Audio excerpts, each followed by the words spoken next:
shaking, my friends? Welcome back to the channel. My name is Shay. Today we're gonna do my best books of 2023. I'm gonna start out by doing honorable mentions, then I'm gonna move into my top 10.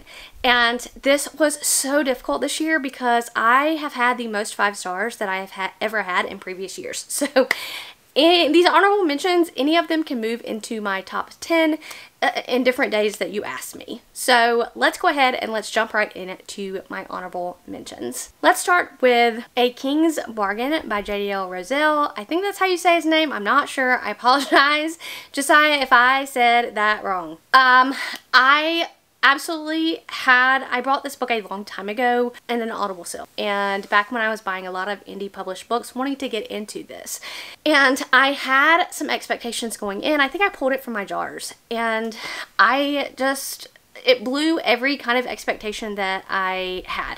I'm not going to go into a lot of full synopses of this book because we have a lot to cover, but I just felt like the characters were fantastic. We're following a young boy who has this mentor of a chicken farmer, and then he finds out that the chicken farmer is not really who he thought the chicken farmer was, and they go on some adventures, and there's mystery plots. It was just so fun and entertaining that I gave it 5 stars. I absolutely positively love it, and I am enjoying my time in the series. Fury Song by Rosaria Munda. So this is the 3rd book in the series. It starts with Fireborn, also known as the Aurelian Cycle, and I loved each and every one of these books, but I felt like the story really got better the further it progressed. That character development in the last book was phenomenal. I think it ended phenomenally. It's very great YA fantasy. It's very political, and I love political fantasy.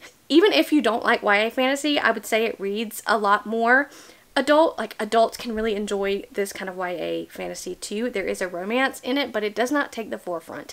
The plot and the politics take the forefront, and I really enjoyed the story and the ending to the series. One Dark Window by Rachel Gillig. I just read this in December, and it became one of my favorite books of the year. Very surprised that I liked it, and maybe it was the time that I read it that it hit for me, but I really enjoyed the mystery world. I enjoyed the world building. I enjoyed the characters. I even liked the romance, even though I know that the romance is not everybody's favorite part of the story. I really enjoyed the cards. I really enjoyed the magic system. I enjoyed the fever. I enjoyed the monster in the head, and I am telling you, if you want to consume this book, I would highly recommend the audiobook because I thought it was superb. The Weight of Shadows by Britt Weeks. You have already seen my most disappointing books of the year video, and the other 2 books in the series are probably fall into that category, but this first book had me gripped and was super magical to me because I loved the characters and I loved the world building. I just hate how in the latter books Brent Weeks kind of went off the rails, but I enjoyed this first book. I ate it up. Juniper and Thorn by Ava Reid. I am an Ava Reid stan now. I have bought her new book. I haven't read it yet. I am waiting to read it. This book has kind of cemented for me that I like Gothic horror, and then so I started reading Gothic horror books because I liked Juniper and Thorn and found that I really loved this genre. So thank you to Ava Reid for sparking my love for this. I just love that creepy atmosphere where you kind of don't know what's going on and you just feel this unsettling vibe, which is what I felt when I read this book. Trigger warnings for this book. Look them up before you read it because there are definitely a lot of them. The Bitter Twins by Jen Williams. I finished off the trilogy this year, and this was my favorite book in the trilogy. I absolutely positively loved it. I liked Ninth Reign. I didn't love it, so I didn't have super high expectations going into the sequel, and originally I gave this book 4 stars, but upon reflection and just my thoughts of the series, I bumped it up to a 5 star because let me tell you something, this is phenomenal and it made me care about these characters. So highly recommend this series if you're looking on a unique world building, unique take in this sci-fi fantasy blend. Okay, so we're gonna get into my top 10 now, and books 10 through 5 can probably interchange a lot. My top 4 are my top 4 are definitely my top 4, but the books from 10 to 5 can go all kinds of different ways. So here we are. Let's start this. Drum roll, please. I can't do a drum roll, but okay.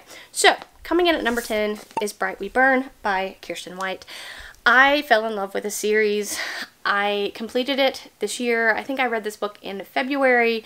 This is the book that made me believe that I really, really love when a book talks about or is about being raised behind enemy lines. And in this case, this is a historical fantasy novel. And this last book just knocked it out of the park for me. I, of course, love the characters in book 1 and book 2, but I mean, gosh, the way the story ended, and there were tears, and I loved it, and I would highly, highly, highly recommend the series. This is now one of my favorite YA series of all time. Coming in at number 9, The Very Secret Society of Irregular Witches by Sangu Mandana. I fell in love with this cozy romance story. Everybody compares it to House in the Cerulean Sea, and I agree with that. I really loved the romance, and I love the children in this story, and I would highly recommend checking it out. It just gives you all the good vibes and the good feels, and that's why it made it into my top 10. And coming in at number 8 is going to be a very, very, very shocker if you know me and you know the kinds of books I like to read, and that's going to be Cold West by Mr. Clayton Snyder. First of all, this is a novella. I don't like novellas, and I am not really sure about fantasy westerns because I've never read one. But this is a fantasy western horror blend, and I loved it. I really think Clayton Snyder does such a good job making you feel what the characters are feeling, and it was my type of weird. And I would highly, highly recommend this for anybody looking for, I know that's a weird genre, but fantasy western horror. I mean, this is your book. Another gothic tale coming in at number 7 is going to be The Last Tale of the Flower Bride by Roshani Chokshi. I adored this book. I read it shortly after I read Juniper and Thorn, and I really just, this cemented it for me as well, that I like a gothic horror story. And this one was just right up my vibe. I liked the creepy, unsettling feeling, like I didn't know what was going on. There were some twists in here. The writing was beautiful, and I would highly recommend this book if you like gothic vibes. Coming in at number 6 is a book that I read at the first of the year, and that's going to be The Rage of Dragons by Evan Winter. I did read the sequel as well. I enjoyed the first one a little bit more. I loved this book. I hear a lot of negative things about this book, mostly in regards to just the continuous training sequences. I loved it. I loved seeing our main character Tao build up his power instead of just becoming all powerful like in 2 seconds. We saw how he had to work for it, and it really developed his character, and I absolutely positively loved it, and I would highly, highly recommend this book if you are into military fantasy or just any fantasy in general. I loved it. Then we have Yours Truly by Miss Abby Jimenez. I love Abby Jimenez. She is one of my favorite authors of all time. I have pretty much loved every book that she has written. I read it every year, her new release every year. It's one of those ones that is an automatic buy for me, which isn't always the case for authors, but she is definitely one of them.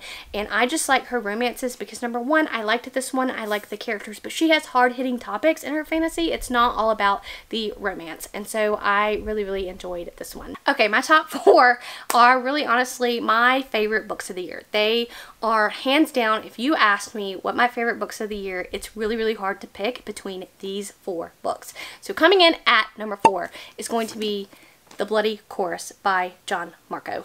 I absolutely positively, this blew me out of the water. I pulled this book from my jars, y'all. That's why the jars are coming back in 2024. That's why I absolutely positively love the jars, because they make me read books that I may not have gotten to for a long time. I didn't own this book. I brought this book after I read it, but I read it on my Kindle and had to pick up a copy. John Marco has been previously published, but this one he self-published. And I like it. It had gods, it had mystery, it had a murder plot, it had all of these things, and it made you care for the characters. It had a found family.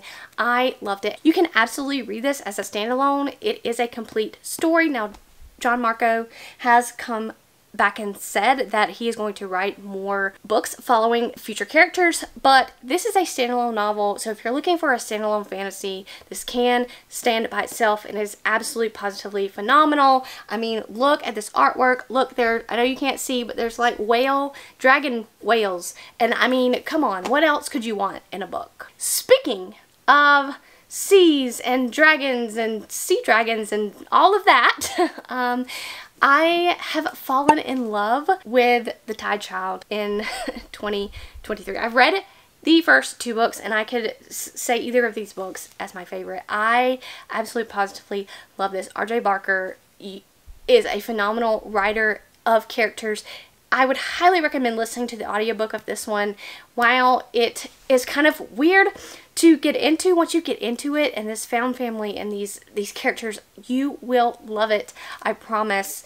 Well, some of y'all won't, but I loved it, and I think this makes me want to pick up more seafaring adventures, which I plan on doing in 2024. Coming in at number 2 is a book that I don't own physically yet. I have purchased a copy of the Kickstarter for this book, and we're just waiting for our copies to get here at some point in 2024, but that's going to be Dragon Mage by M.L. Spencer. This is the longest book I've read this year. This is the one that was intimidating. This is the one that I drew from my jars, and I was like, I'm not going to give myself any leeway, and I'm so glad that I didn't, because I loved this book. I loved this coming of age story. I loved the friendship between these 2 boys. I loved the world. It was so unique and so expertly crafted, and now I believe everybody when they say read Dragon Mage, because I absolutely positively, it captured my heart, and I am forever grateful for everybody for recommending that book, the jars, for that piece of paper coming to my fingers.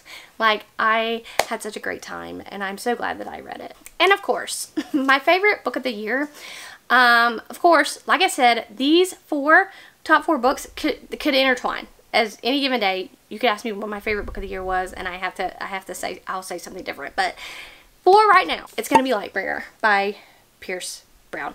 Now listen here, I'm not the hugest fan of Red Rising. I think it's a great series. There's not many books in the series that have been absolute 5 stars for me. I just enjoy the series. But this book right here, I didn't even have any expectations going into it. I did reread the series this year in preparation for this, but this book, I haven't sobbed at a book this much in so long, and this was just such a great installment and well worth the wait that we had to wait to get it.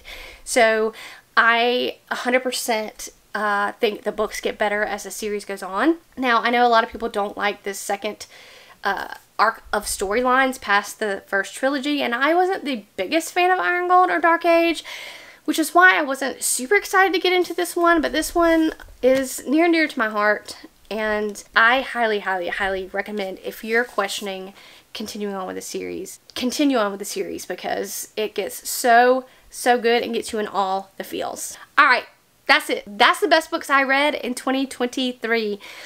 I have had such an amazing reading year, and I cannot wait to have another great reading year in 2024. It makes me super, super excited to read and talk about it. Leave in the comments down below what your favorite book of the year was. I want to know, because I want to pick them up, and I will catch you guys in the next one.